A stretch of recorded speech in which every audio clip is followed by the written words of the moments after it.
Hey, fellow Airstreamers, it's Jonathan And Blakely from Digital Barbell. You're listening to The Riveted with Chris and Gina. Hey, after you finish this episode, hit us up. We'll go get a workout in. Honey, do you feel like playing a board game? Sure. What are we playing? Sorry. Oh, sorry for what? No, the game. Sorry? Exactly. Oh my, I think we've already lost. Welcome to The Riveted. With Chris and Gina.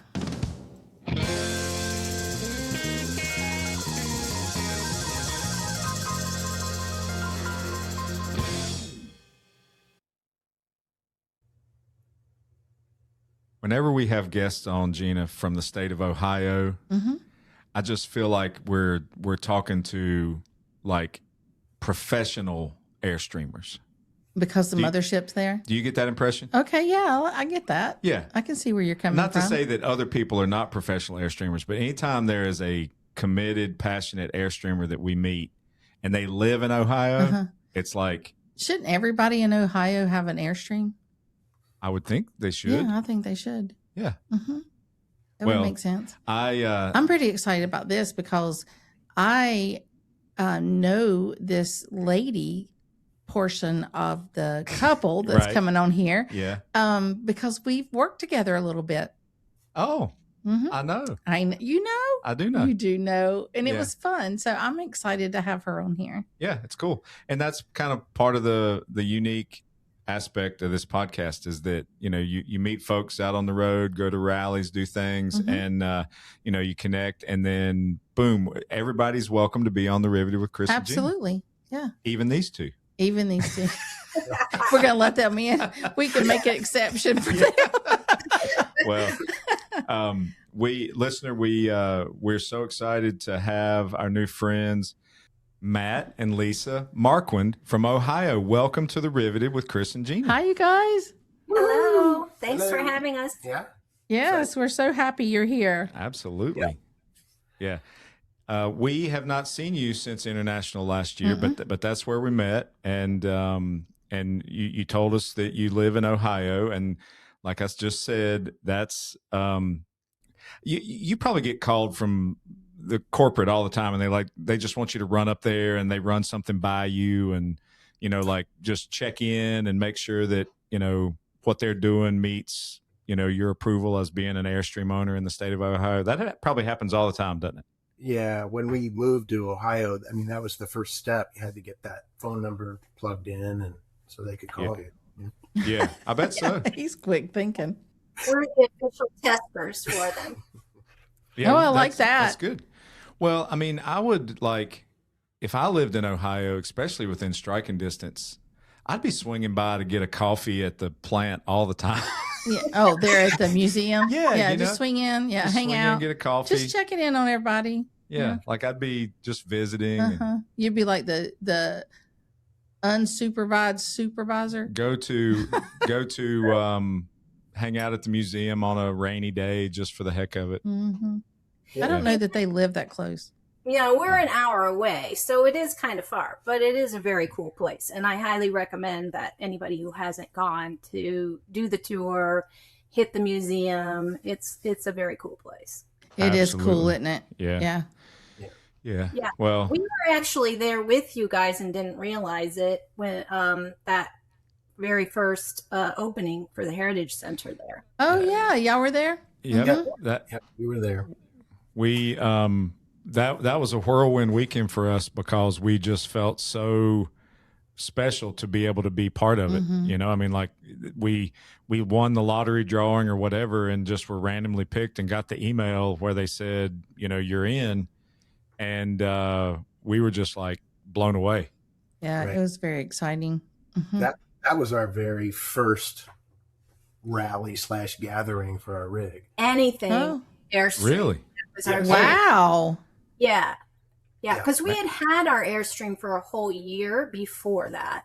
And we Yeah. were part of the club, but you know, we just got busy living life and learning about our rig and didn't really do, you know, anything related to Airstream or the club. And then Matt entered that lottery and it got postponed initially, I think, because of COVID. It was supposed to Yeah.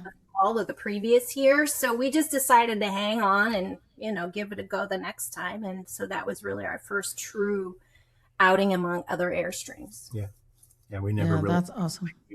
We would be rally folks, but that helped change our mind. I would bet so, because that was, I mean, every rally has its own unique thing, but a lot of times rallies get repeated, but that will never happen again. Mm-mm. I mean, that was a one and done deal for the grand opening of that Heritage Center, and parking on the parking lot at the factory, you pretty much had, well, you didn't have free reign, but I mean, like, well, you kind of did. I mean, it felt like it. That one night that the country band played, I mean, we were having a big time party in the parking lot at the factory. Yeah. There was some booze flowing and dancing going on. A big time happening, right? And you had your big pole way up in the air. Yeah. And yep. I've seen that pole.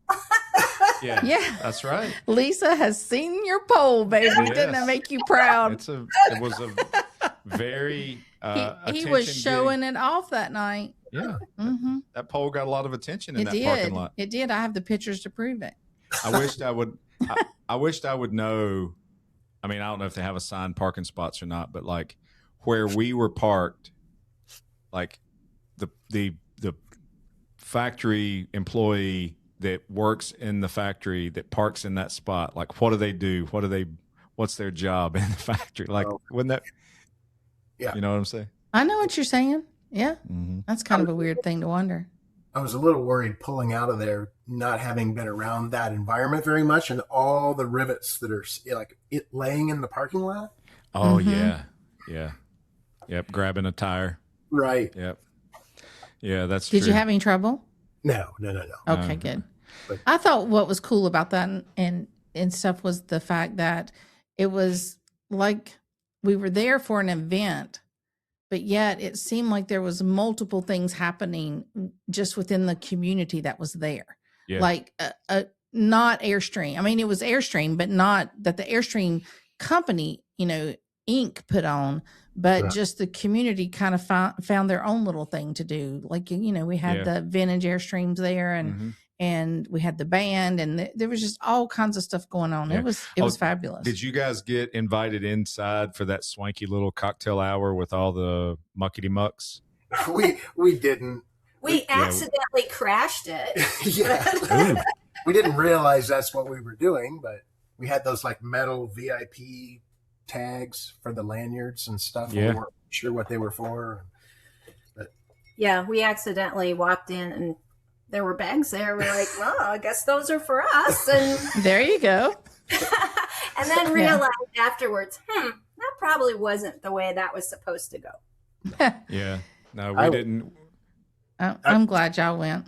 Yeah, I was super impressed with the stories from the folks that were on the Around the World tours. Yes. That was very interesting. Yes, and the photos and the videos and stuff that they showed was amazing. Yeah. But the whole museum and everything that was put together there, kudos to Samantha for doing that, because that was spot on. That looked really nice. Oh yeah, it's perfectly done for capturing the history, and to have all that history in such a modern, current, freshly built building. Yes, with all of its technology, I think it's a neat way to have both in one space. Yeah, I agree. Yeah, we had a big time, and I mean, so if that was your first real community type event, did it set the bar kind of high? Like, what was it like on your next one? Well, the next one ended up being the very first Grapes and Grains rally that we went to. And good gracious. I mean, you're hitting all the good ones. So, Lisa saw in the Blue Beret a note about, hey, we're going to start this new Intra-club and we're going to do this rally in Bardstown. And we thought, well, if we're going to do this rally thing, let's try it for real. And we ended up going to the very first Grapes and Grains rally. And where was that one? Just outside of Bardstown, Kentucky. Kentucky. Kentucky. Okay. Yeah. Yep. And we've been on like 12 since then. So Oh my. Yeah, Yeah. this one we fell headfirst into that. So are you more grapes or grains? grains. Grains these days. Really? Yeah, but that fluctuated. I mean, I think before Bardstown it was probably half and half. Yeah. But Matt's always been like a really good cocktail maker, and so spirits kind of lend themselves to that a little more than wine, although there are some cocktails that have wine. Mhm. So yeah, we've been leaning more towards spirits, I'd say. And neither of us are beer drinkers. So Yeah, we don't drink beer. Plus, when I open Yeah. a bottle of wine, I feel like I have to drink the whole bottle. Yeah. And We luckily, agree. I don't feel that way when I drink gin or bourbon. That makes sense. Oh, well, it's a good thing. Yeah. Well, I would totally like to be in the room if you could drink the whole bottle of gin. Yeah. Oh, no, you wouldn't. the room would be spinning. we have that same philosophy on a bottle of wine. We do. We do. We just drink it until it's gone. We have to. I mean, you can't. I mean, saving a little bit left over for another night. I mean, I You know guess what you the could do most that. disappointing thing about wine is? What? That the bottle is usually heavier than the contents that's in it. And so when you go to pour the last little bit out and you realize that it's just a heavy Oh, bottle and yeah. there's nothing there. It's those tricky bottles that's Yes. got the really strong base, and Yes. it makes it feel like there's more left in. Right. And then Yeah. you're so disappointed because you wanted one more sip. Yeah, that's true. Mhm. Okay, so we have really gotten a little bit out of pattern here That's because just blowing your mind, isn't it, baby? well, normally we ask people. He doesn't know what to do. Yeah, well, I mean, it's okay, it's fun, but we normally ask people what their entry point is to Airstream, and we do that first, but we dove right into the drinking. We can back up.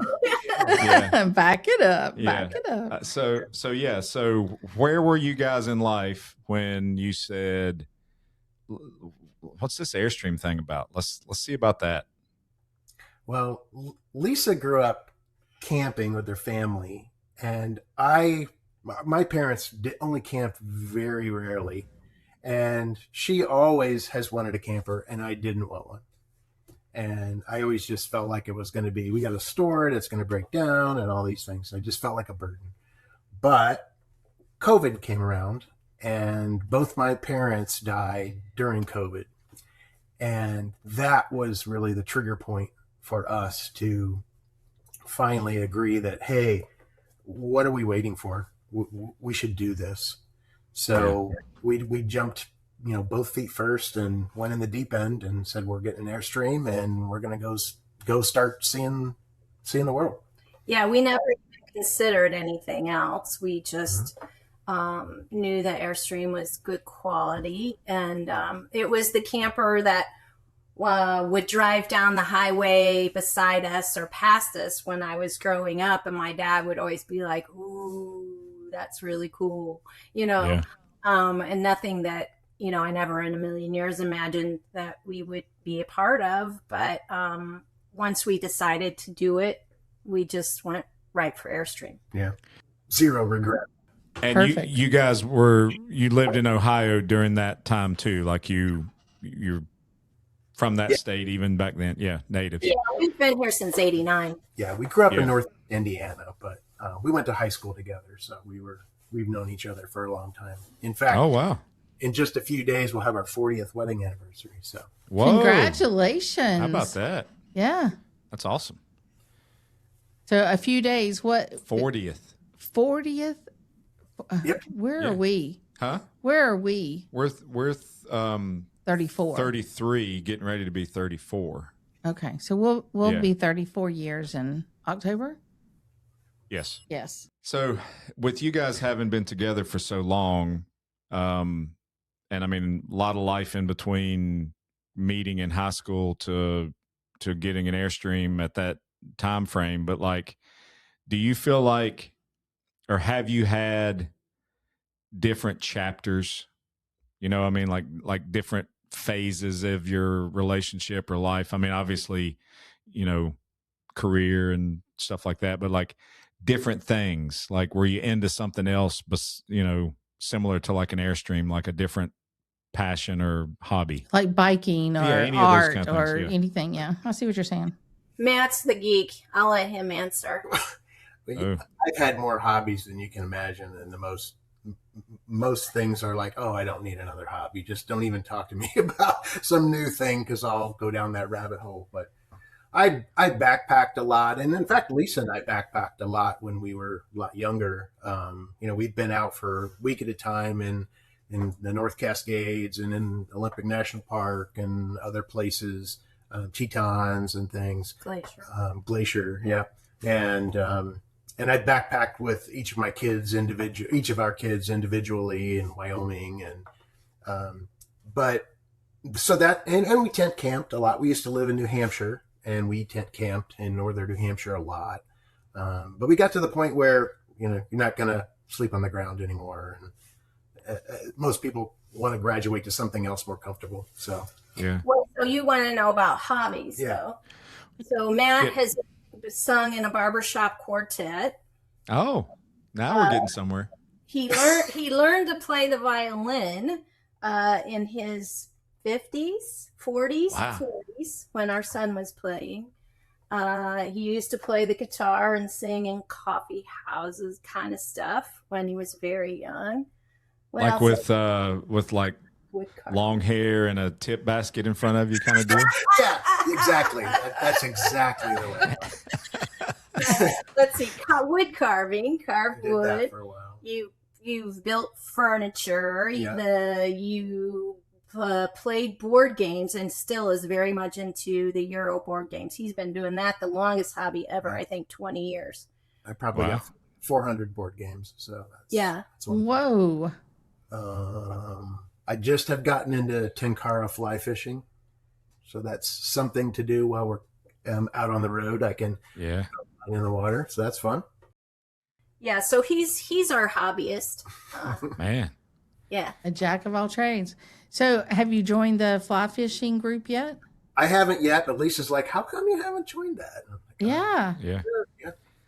Yeah, I think they posted not too long ago a trip that they were on. It looked like fun. Yeah, they got stuff going on. Yeah. Yeah. They got the coolest sticker too. I loved their sticker. Yeah, they I saw do. it at International. Well, I mean, Gina and I have had those kind of chapters too. Like we lived out at on the lake and were boaters for a while. Like it just enjoyed water sports type stuff, and then we moved into the kind of the city away from the lake into like this urban living place where it was retail on the bottom floor and condos on the second and third floor, and it was all walkable and everything. And we kind of got to be kind of like foodies. Mm-hmm. We got into that really big. And wine, food, wine. Yeah. That was fun for a while. And then poker was huge in the early 2000s. We got big into poker. Played a lot of poker. Yeah. And that was all just like chapters, but we have landed where I think Home. Gina and I feel like we're going to be those kind of Airstreamers that they have to take our keys away because we are unsafe. One of those kind of deals. Yeah, probably. We saw a couple pull into top of Georgia Airstream Park one year, and it took him a little while to back, and she got out to help him back, and they had to have been in their late 80s. Oh, Yeah. they were older than that. And it took him almost 2 hours to unhitch and set up. And I wanted so much to go over there and ask if I could help, but I kind of felt like that was their way to Airstream. Yeah. Like that's Yeah. And he could not put one foot in front of each other like a full stride. He would Slide them. Yeah, he would do a shuffle. Yeah. Yeah. And but we watched him go from his rig to where the dumpster was. And I mean, we were still watching him 30 minutes later and he hadn't made it yet. And we were like, okay. Yeah. But he was doing it. Oh, yeah. He was doing it. They were out camping. It was great. They were doing it. That's going to be us one day, babe. Yeah.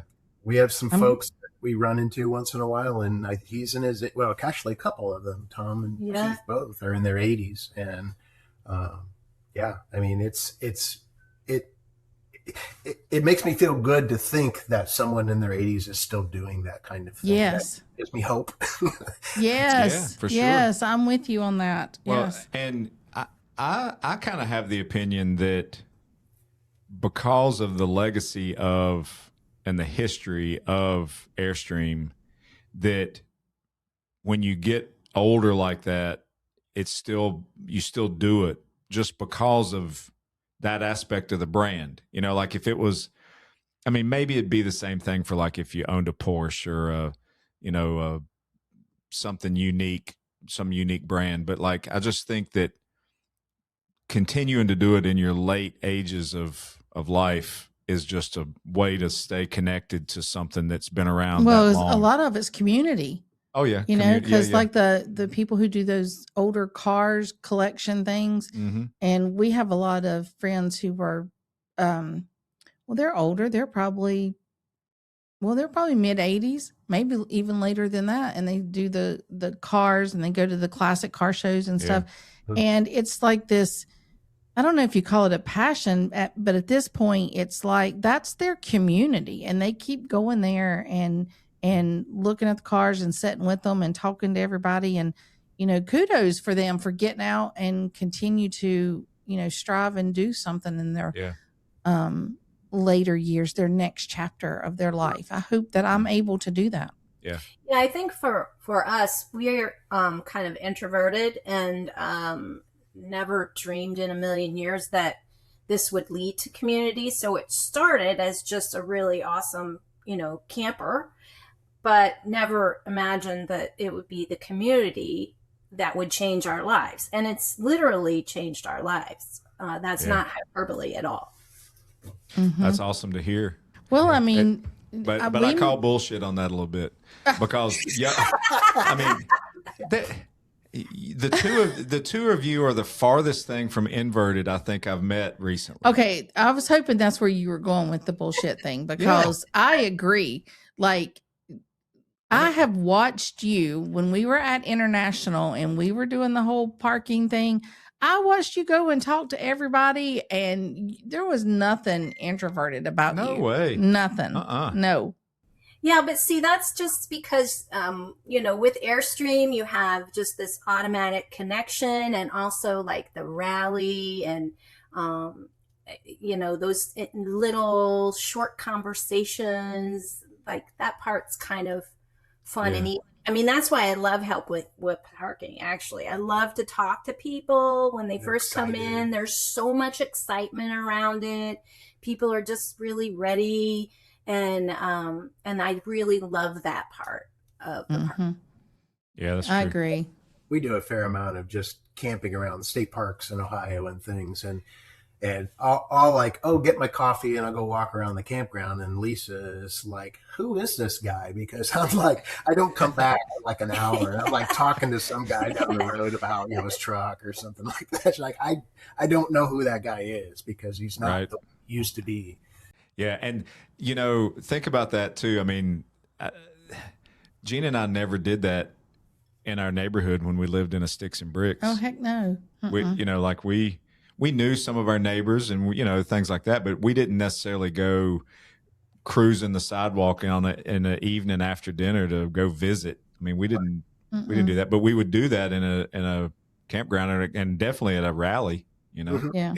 You were talking about different chapters, and I was thinking it feels like we're in this little mini chapter transition in our life where we have two cats, and normally the progression is that your kids get animals, and then the mom and dad take over the care of the animal. Kids go off, but we're kind of it's like inverted for us because we're in the spot where we're gonna do this long trip. Can you guys watch our cats while we go on this long trip? It feels backwards, but you know. Yeah, that's good. Oh, that's great. Do they do it? Yeah, they take care of it. Okay, great. Yeah, that's good. They don't like huff and roll their eyes and go, not again. Not right to our face, but you know. But, yeah.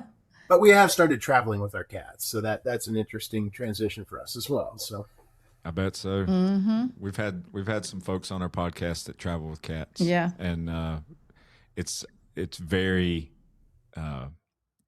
interesting, but like always something cool. Cats Yeah. are so cool. Yeah. You know, They are cool. They have such Yeah. personalities. they have big time Mhm. personalities. Yeah, I like it. So here's another thing we haven't asked yet, and they Okay. haven't said what kind of Airstream they have. We're really like off topic. I mean, Hey. not off topic, but we're all over the place. That's okay. This is great. Well, I mean, it's one of those evening podcast recordings. We love the evening. And hopefully podcast the recordings. listener can catch up with us, right? Or Yeah. stay up with us. Yeah, hang in there, listen. Mm-hmm. Yeah. So, what are you on your first, or have you had multiple? Like, what do you have?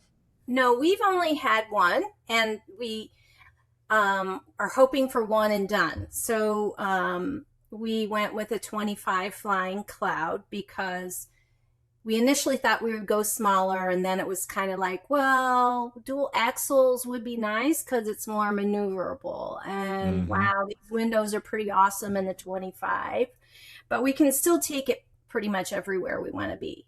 But we started out with an East-West Queen, and they told us, because there was nothing on the lot that we could see, they told us that we could walk all the way around that bed, which is not the case. Even me, 5'2", whack my head on the upper cabinets, or just trying to get around in there and just get undressed or all of that. So we moved into the controversial, in your mind, twin bed. Oh, they're temporary stackers. Well, I wouldn't say it.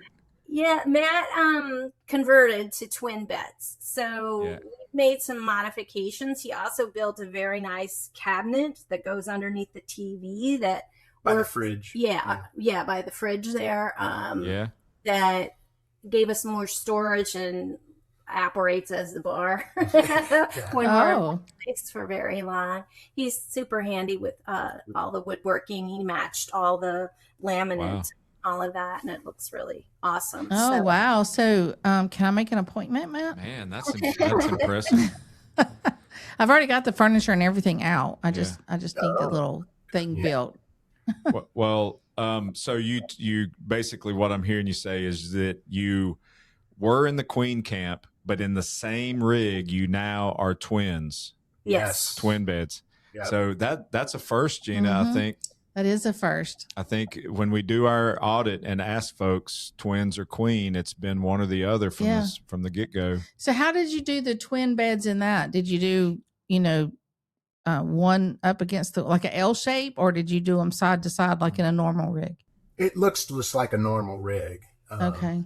So it makes the hall look longer and more space and everything else that you would normally get out of the twins. But the one nice thing is that nightstand that you would normally get with a rig that came as twins is bigger in our rig, because I could make that nightstand bigger because we don't have the front storage compartment behind the propane tanks. Right. Yeah, so he built this very nice nightstand with it too that adds more storage space, and it's big.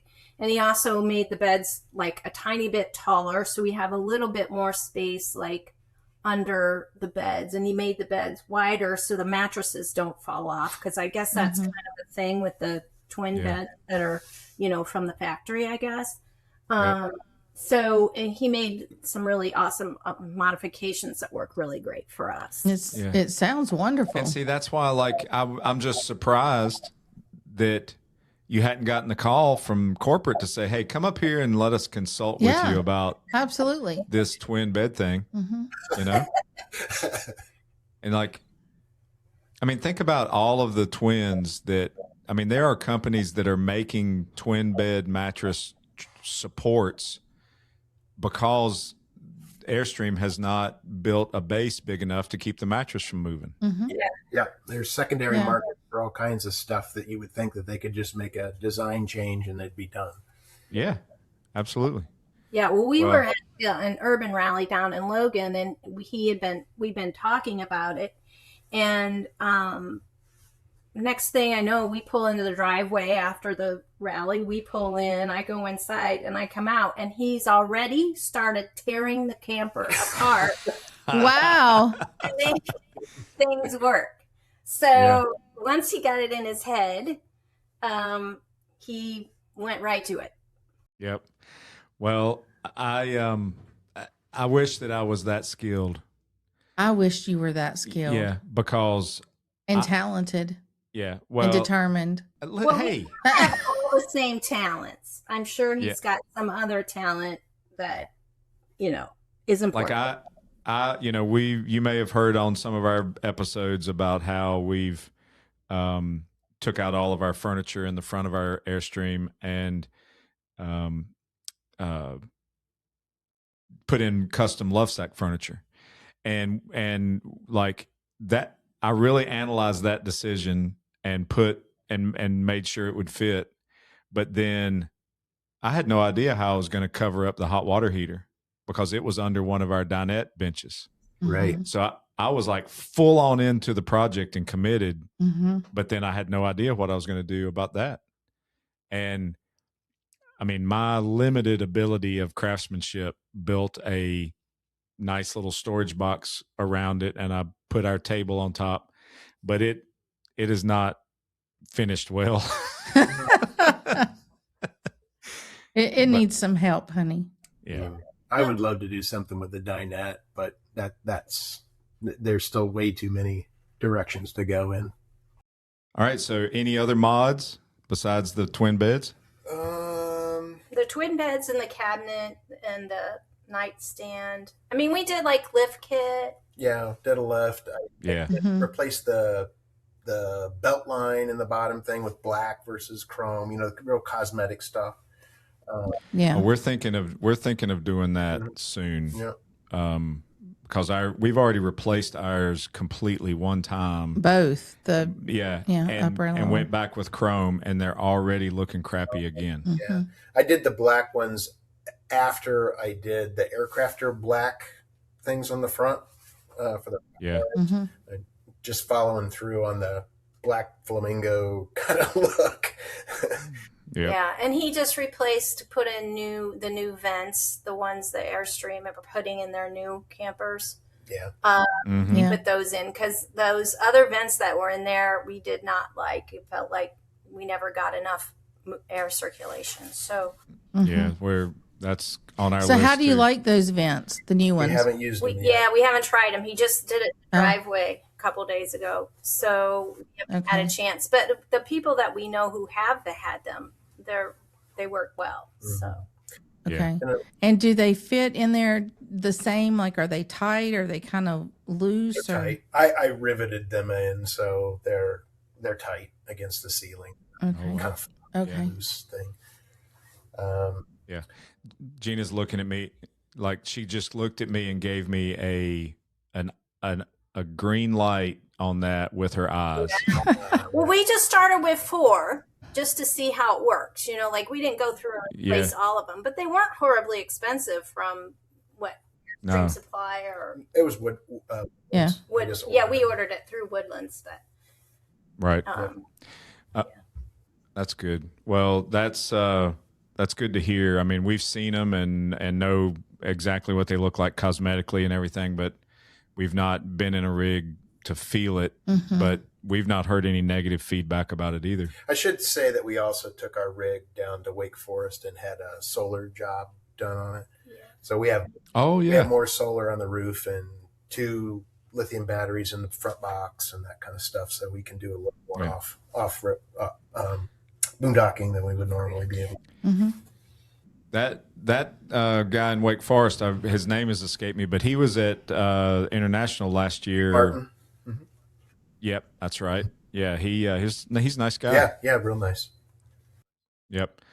We this has been on my mind the whole time. I just hadn't mentioned it yet, but like where I met Matt was helping parking last year. Like you met Lisa, and then I met Matt helping with parking. And we had more fun. Yeah, obviously. Well, I mean, Matt, we where I was responsible for helping was in the big field, and that was where they parked different groups, a lot of them. And the Grapes and Grains group they had half the field. And Matt, were you the first one rolling in? Yeah. I think, or one of the first ones? Yeah, since Lisa works on the rat squad, we get there really early, like on the Monday before it opens. So I just work from the camper, and then she works from the rat team. Yeah. Well, like the reason that popped into my head now is because I'm pretty sure that the solar guy you said parked in that area too, not too far from you, because I remember parking him too. So Matt, what do you get there early and then you serve cocktails to everybody? Yeah. He's our cocktail guy. Man, I like it. I know that when you would park a Grapes and Grains member and they were getting out of the truck, they were offering you a drink. And did you take it? Well, no, I was working. What? You could have called me. I'd have come down and taken one. You were working too, Gina. Did you forget? Oh yeah. I mean, I could be like 15 minutes from the time I park them until I bring somebody else down to park, and they're offering people drinks and having a big time. Wow. We have a good time in Grapes and Grains, whether it involves drinking or not. We all get along really well, and it's been a great club. Yeah. And y'all have been a member of it since the inception, right? Yep. Yeah, technically, I don't think we weren't like a Charter member, but we did start from the very first rally. So yeah, and now we just got off hosting our own rally called Grapes and Grains 101. That's Matt named it that. For all the people there were brand new to Grapes and Grains as far as they have never attended a rally before. Because, we have so many members now. We grew so rapidly that we can't really keep up with the rallies enough. And so people who know about the rallies, they register so quickly that folks who may not be as familiar don't quite get a chance to register sometimes. So we decided to do this rally only for new members and people who hadn't attended before. Kind of like our first original rally. Trying to recreate that community of in a life-changing event, just lay the groundwork for that to actually occur again. It won't repeat it, but at least it might get close for those people. So, well, I think that's a great idea. It is a great idea. And what I'm kind of thinking about when I hear that is that Gina and I are part of the Carolinas Airstream Club, which is a large club. In just the past 3-4 years, the club has grown dramatically. I mean, it's over 300 rigs, or close to 300 rigs, I think. And a lot of their rallies fill up quickly, and the same people go to them. Mm-hmm. And they should do that. They should have a rally that is only for people that have never been to one before. The newcomers. Yeah, that's a great idea. Yeah. The thing that we like about it too is that while we go to a lot of rallies, we do have our certain folks that we kind of gravitate towards. But in this situation, the field is kind of wide open, right? You create a situation where hardly anybody knows each other, and so those little pockets don't develop necessarily quite in the same way. And like, for example, we rotated people through. We went to do some bourbon tours. Surprise, surprise.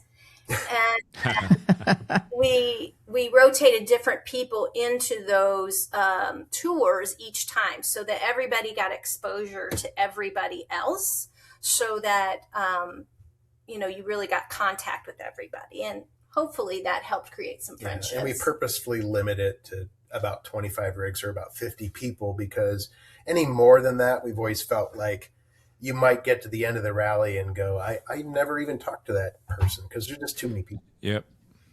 Right. Yeah, I think you're right. I mean, that is true. And you could also, even with people that have never met before, few people still quickly gravitate to each other, and there still ends up being less networking. You're right. Yeah. So that's good. That is a great idea. Yeah. And I'm going to run that up the flagpole and Run see, it up there, baby. and see if the Get more rope. Carolinas Club. Yeah. Yeah. Yeah. That's, The thing about running it up the flagpole is they might voluntold you to do Yeah. it. oh, that is true. We had a Mhm. That is fantastic true. time not having hosted a rally before that was like that at all. It's a lot of work, but we had a blast. Yeah. Mhm. Very cool. So talk to us a little bit about like some of your, what you'd consider to be your epic trips. Like what's been your favorite so far? You go first. What do Me you go what do you first? think? Oh. Yeah. I like how he passed the buck along there. Did you see that? Yeah, or hear? I did. I heard it. I don't epic trip. I mean, probably a couple stand out, but when we went to Rock Springs for the international, we got lucky and were able to get some tickets for camping in Glacier. We hadn't planned for that to happen, but through networking with Airstream, somebody knew somebody who needed to get rid of their camp spot. And so, late at night, one night, Matt and this guy talk and they say, okay, we're going to cancel. And Matt's on and say, okay, we're going to grab that campsite, and boom. So, Oh, nice. yeah. And we got to go to Glacier. And so we loved that. And I should speak for myself, but I really love that. You could just walk right outside the campsite and hike every day for a week and never go on the same trail. And that was really beautiful. So like you were inside the park. Yep. Yeah. Yep. Yeah. Yeah, we were on the Sweet. east side. Mini Glacier. Mini Glacier. Yeah, Mini Glacier was the campground. And so for me, that's probably what was for me. Yeah. We had a chance to do the Camp Airstream Yellowstone as a dry run. We went out there. We were, as you would probably suspect, we were at a Kentucky rally for Grapes and Grains, and we finished up on a Sunday, left super early on a Sunday morning. We had to be in Yellowstone by Tuesday. So that was 2 900-mile days that we towed to get to Yellowstone. You have got to be, wow, unbelievable. Yeah, so we got there. Had you already been drinking? Is that how you got through those 900 morning, miles? but the day before. So we actually Wow. got there early because it didn't start till Tuesday. So this was the Camp Airstream Yellowstone thing, but we were there on a dry run, so it was kind of before the first official group came, and we were there really to just kind of give a lot of feedback on the itinerary and how, like, should we do this first, or are the vans that coming at 6 a.m, is that going to work right, and how's the hub going to work, and all that kind of stuff. So that was a very memorable trip. We'd been to Yellowstone before for other things, but it was so beautiful. It was just very cool. That is That's awesome. something special to be able to do that. Absolutely. Mhm. See, I told you that corporate calls them all the time. I know. And stuff. Yes. Yeah. Listen at them. Yeah. Now, okay, so I would like to know, I mean, talk to me a little bit about the 900-mile days. I'm not, okay, before you answer, I will say I'm all for it. I have no issue with that. I know some people say, oh, I'm a 300-mile-a-day max person. 222, Yeah. some of them. Oh, 3, yeah, 3, 3. 222. So I could push some miles, but I've not done 900 before. Not So, towing. yeah. So what was that like? We were tired by the end of it, and both of us drive, so that's makes it easier. I can drive a tank, she could drive a tank, and we have a 250 diesel pulling a 25-foot rig, so that it lots of times you kind of forget it's back there almost. Yeah. Right. And we just drive a tank and be done. But probably the crucial thing for us is we've gotten into this pattern of, since we're still both working, I can work from the road, but Lisa can't. And so we hate to take vacation to drive. So Mm-hmm. we always try to drive as much as we can because we need to be at point A so that we can start having fun. And that if that's 1,800 miles away, well, then we better do that in the weekend because when we get there, then I'll work for a while and take less vacation. Yeah, so it's exhausting, and I wouldn't recommend it for everybody, but it just kind of is a must for us until, we officially retire. And, there have been a few times where it's like, this is kind of dangerous. Maybe we just need to pull off for a minute. But even when we stop for the night, we pull off on a rest area. We don't, stop anywhere. We don't go to typically, Cracker Barrels or Cabela's or any of those places. Harvest Host. Yeah. Because we're just in and out super fast. So we've learned what rest areas that, seem good, and we've never had a problem in a rest area. They don't really care if you spend the night as long as, you're respectful and, don't put out your awnings and whatnot. And, we just basically pull in late and go to sleep and get up early. So, and it's not like we're the only ones there either. We get in there and there's 5 other campers in the rest area. So. Oh yeah. So, are you doing these miles just with as much kind of daylight hours as you can muster, or are you driving through the night?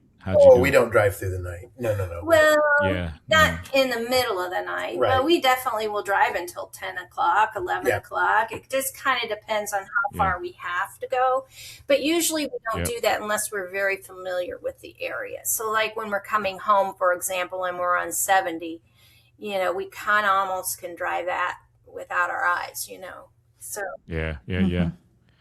No, that's cool. I mean, Gina and I have pushed some hard travel days. We might actually be faced with that here before too much longer with a trip we've got coming up. But it's we've done a couple 600-mile days, and they were in the late summer, early fall kind of time frame, so we had plenty of daylight, and we don't have a problem. That's the with thing. I don't mind driving. I just don't. I used to not mind driving at night, but towing, I don't really want to drive at night. I'm not a big fan of that either. And we all, yeah. We also, I worry more. Sorry, Chris, but I worry more about animals jumping out and me trying to slam on brakes or something when I'm towing. Well, any of those, yeah. I know we just got a new truck this past winter, and it does have more range than the truck we had.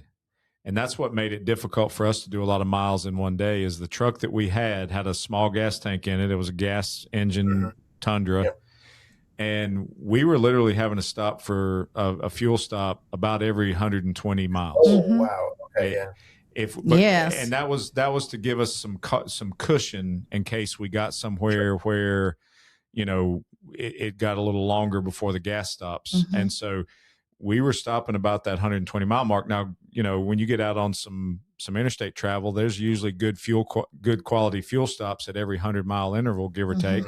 So we were always just kind of hitting those, but that obviously adds to the time of travel. So it'll be interesting to see how many more miles we might be able to do with more range. Are you ready to start? Well, let's go. Yeah. Well, sorry, you guys, we got to go. We're in the middle of a podcast right now. We can't do it right now. I think we're going to at least be able to double that. I think we're going to be able to at least do 2 to 240 between fuel stops. You really think we will? I think so, yeah. Wow. Yeah. We go about. That's very exciting. Yeah, we go about maybe 250.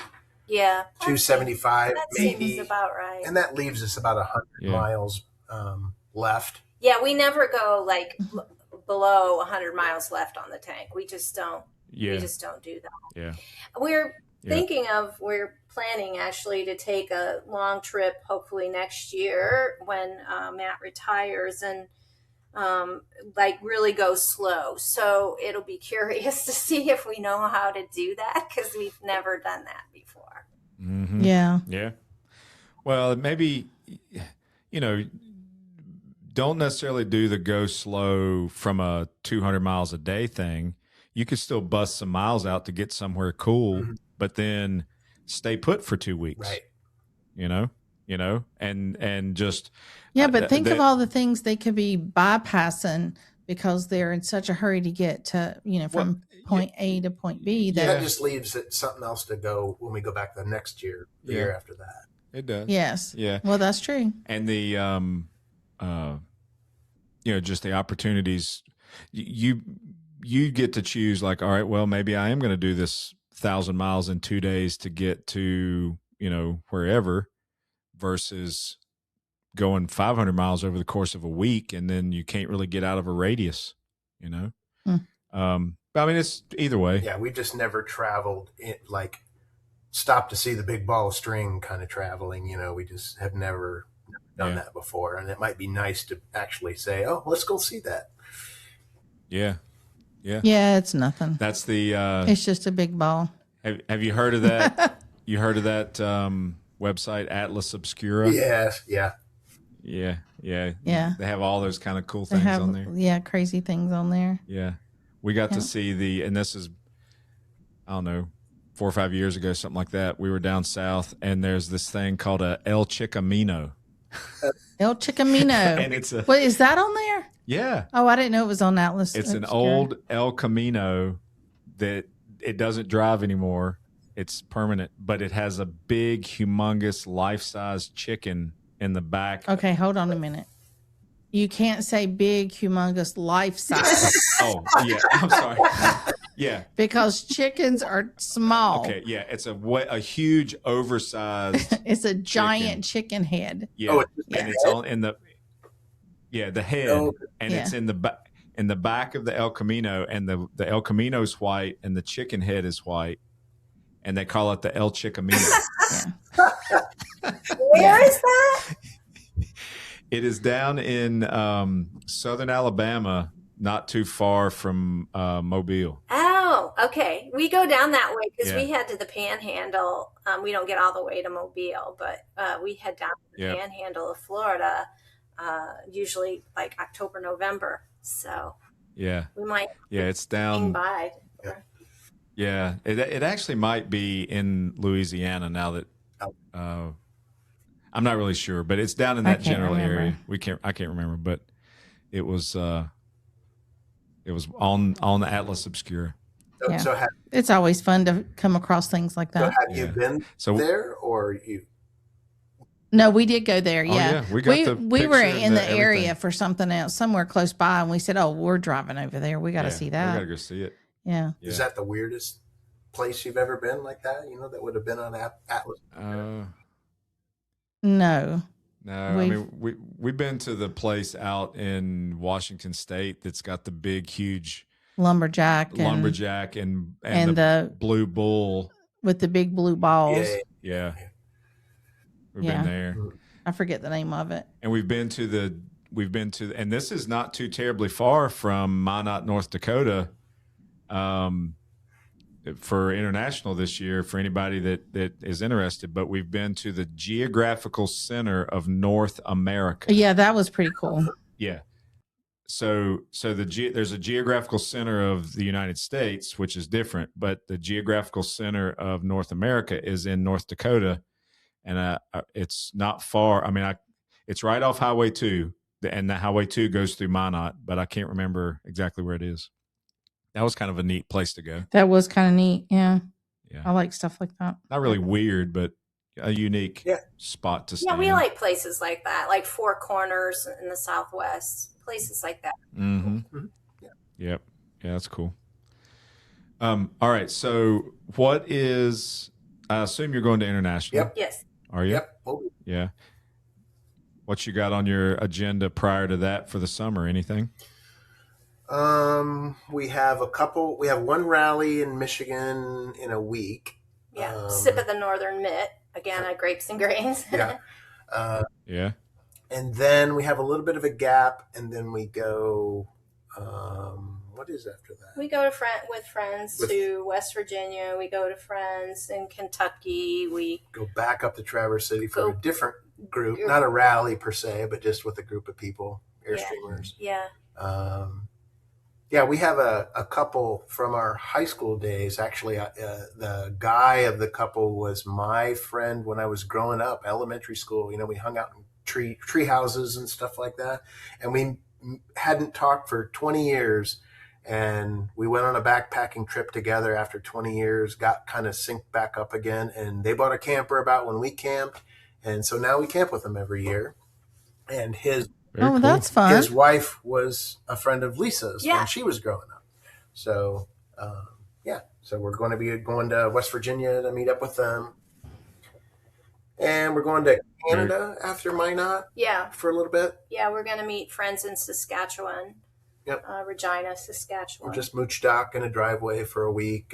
It's some board gaming friends that we have. So yeah, my board gaming hobby has come in handy a few times for us as we've traveled. Oh yeah, found some mooch docking spots. Yep. Okay, Yeah. so now how does that work? Because to have board gaming friends, wouldn't you have to have them close enough to you to play board games with? Well, I do have a board gaming group that I meet with regularly, but I know several people in Canada, in Regina, that I met up with at a board gaming conventions in Texas, and I've become friends with them. So I helped organize a board gaming convention in Montana for a while, and a bunch of Canadians came down for that. But we've kept in touch with that group, and so you know, the internet's a wonderful place for that kind of thing. And so we kept in touch, and we've been up there once with the rig before after Glacier, and we'll be up there again after Minot. But we've used board gaming friends for a couple different trips overseas. We actually went to a couple house in Iceland when we went there that were board gaming people. Wow. Yeah, they invited us in and fed us, and Man. yeah, and also New Zealand when we were there. There was a family that had 5 kids, and our kids, 2 kids, were the same age, and they invited us to stay at their house, and we played board games with them, and They helped us curate our itinerary. yeah, And it was. I mean, so you know, the internet that way is an amazing thing. Well, I have 2. What are you laughing at, Gina? My head is just blown right open.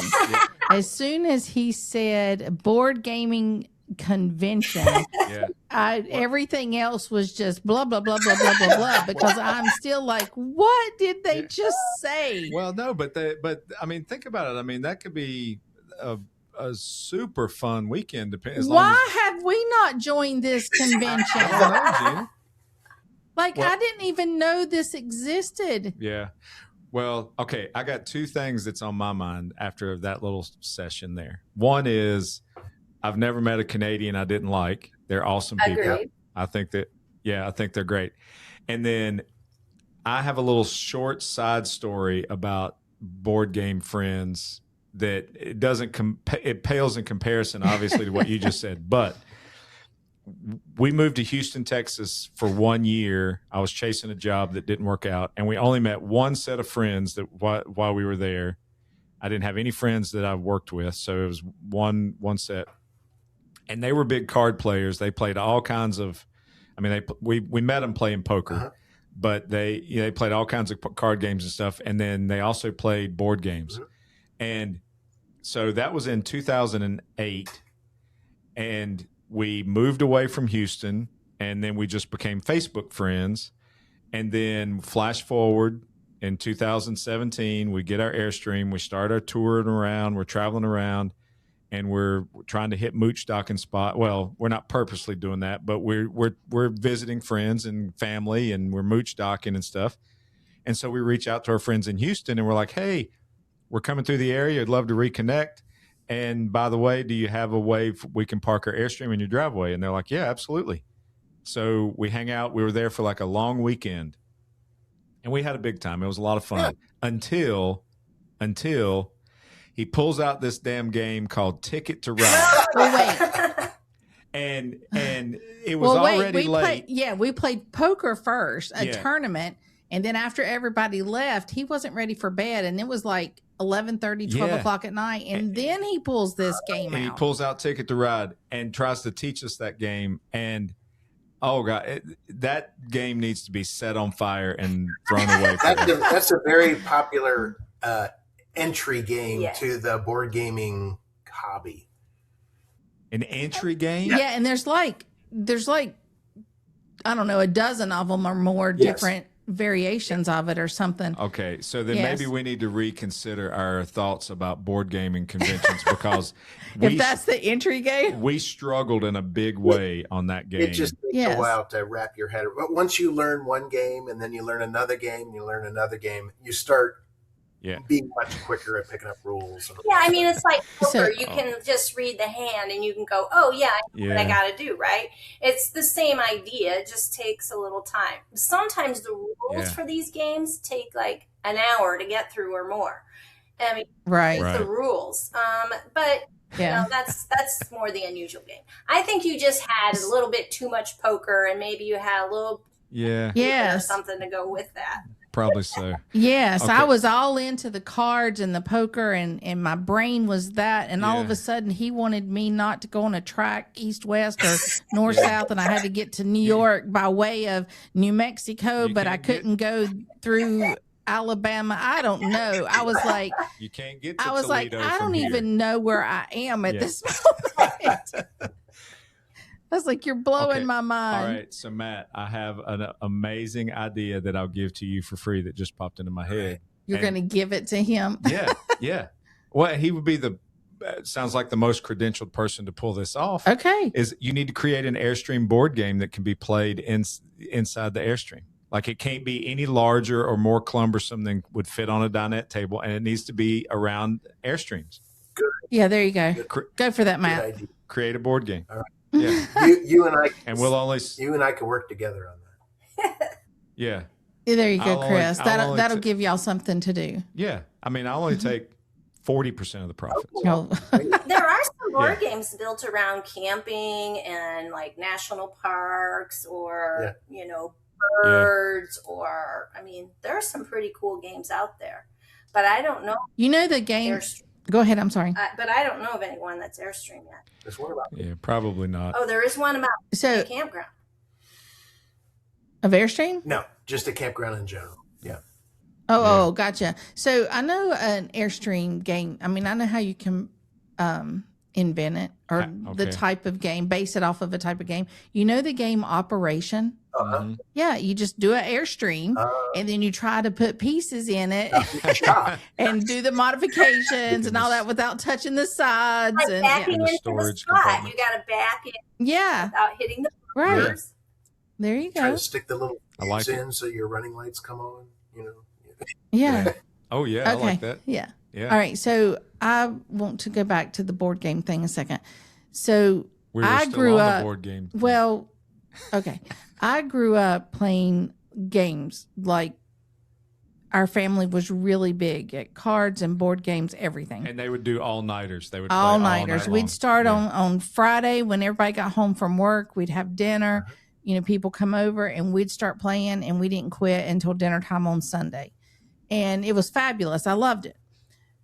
But my mother has a closet in her house, a full-size closet in her house that has every one of those games in it. She's never gotten rid of one.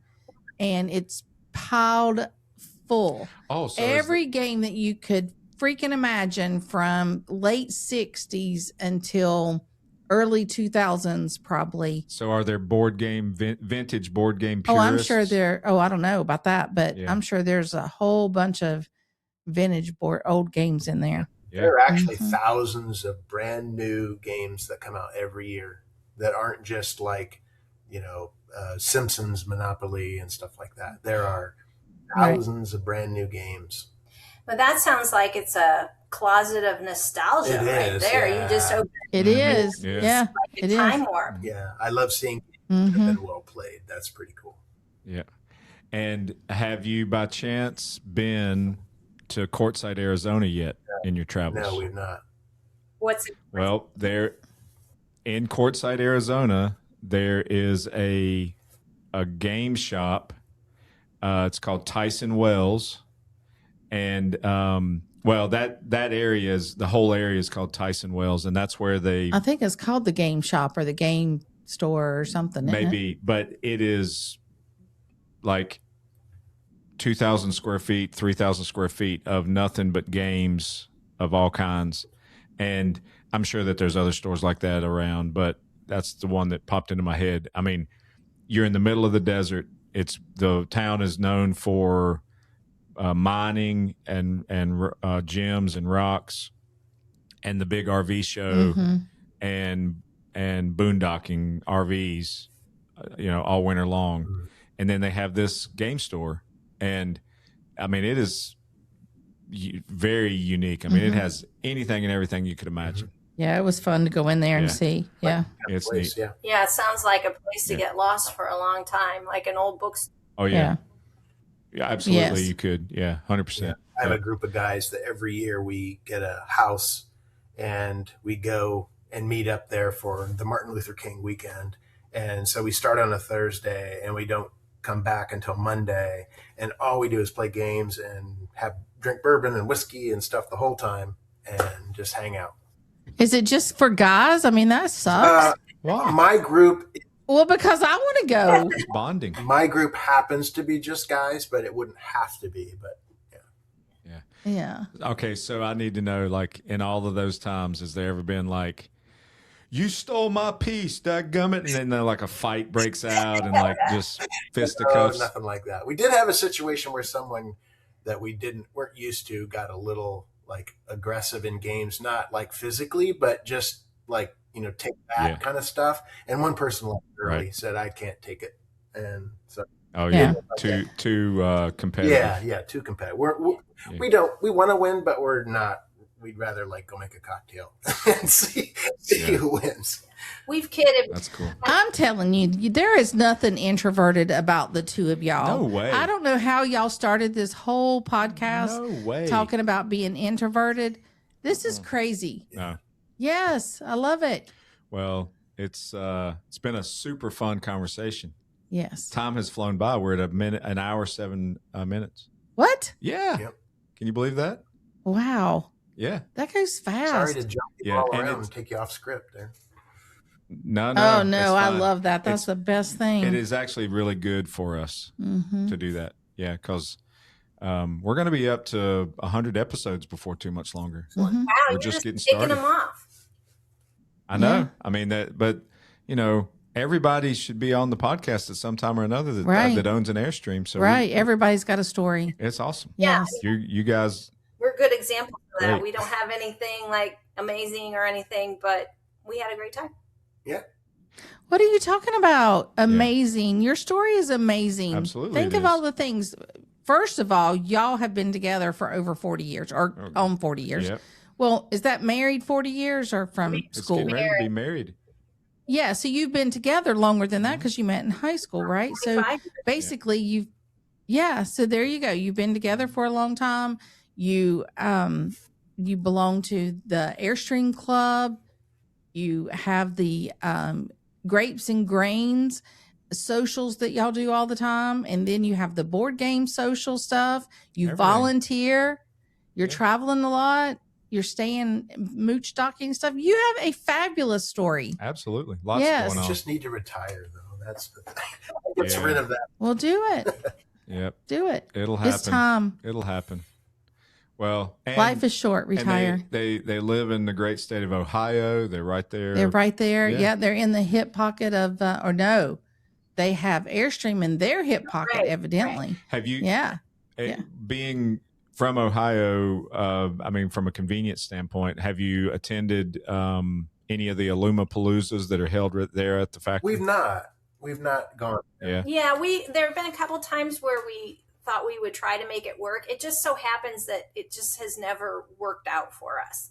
So I know Yeah. that people really love it, and we're so darn close. There's really no reason, we need to try to figure out how to make that happen sometime. Well, we went to it last year after International, and from what we're hearing, and I don't know if it's 100% true or not, but from what we're hearing, this year coming up might be the last year they hold it. Oh, Okay. oh, that's Yeah, Yeah. yeah, but we don't know. Yeah, it was fun. I mean, we went to it in 2018, and then we went again this past year, and it's fun. I mean, we talked about it earlier, but like just hanging out in Jackson Center and just you pick up on some energy and a vibe of being so closely connected to your Airstream when you go there. Right. So I was sad when Illuminina got flooded out and everything. We had gone a couple times, and it's just sad to see that that's kind of no longer a thing anymore. Mm-hmm. Yeah, and because that was just such a perfect spot to hold a It Airstream was. rally. It could never be the same. Yeah, that place has no equal, I don't think. No, as far as the not around here. You'd have to go somewhere else. Well, just the beauty of the area, the way that the park was laid out, the big ass pavilion. I mean, all of it's just perfect there. Yep. But it's a shame. All right, you guys. Well, thank you so much. Have a good rest of your evening, and I guess we'll see you in Minot. Yes. Wait, are you working? Yes. Well, I registered for it. At least I think we did. Yeah. We put our names in. Yeah. We did the same thing this year that we did last year as far as arrival day and what we volunteered for, but we haven't gotten the same feedback yet. I don't guess, right? I haven't received anything yet. I don't think. Yeah. And then I didn't know it until the day of, but I kind of got voluntold to be part of the parking crew, like the actual guys to help people park, not arrivals, but Well, we signed up for arrivals, and you went with the parkers. They put me on the parking team, and I had a blast. I loved it. I want to do it again. Yeah.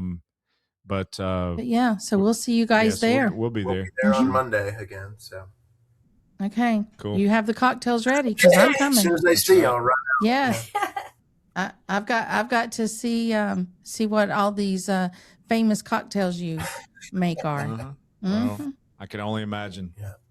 There needs to be an old fashioned. I'm fine with just a plain old fashioned. You know what would be fun statistic for international? Maybe spread this throughout the Grapes and Grains group.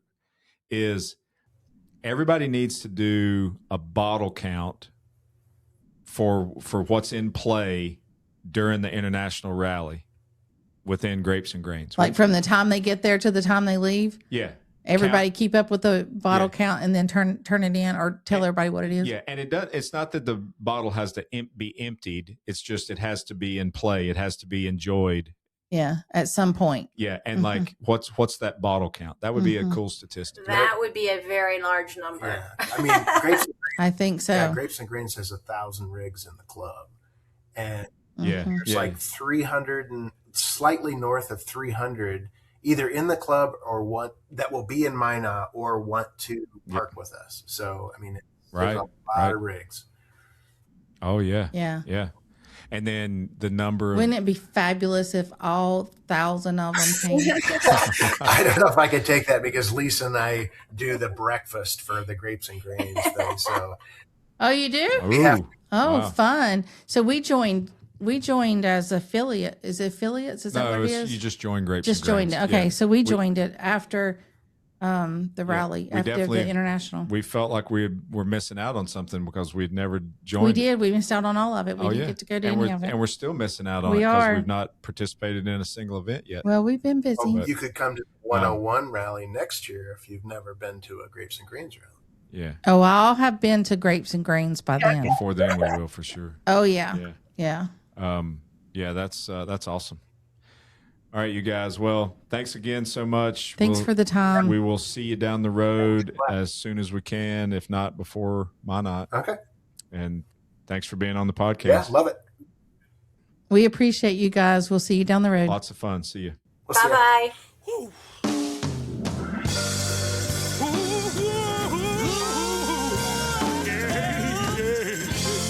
We've come a long way. And I only say goodbye because, we never say goodbye on a caravan. But we'll be seeing you down the road.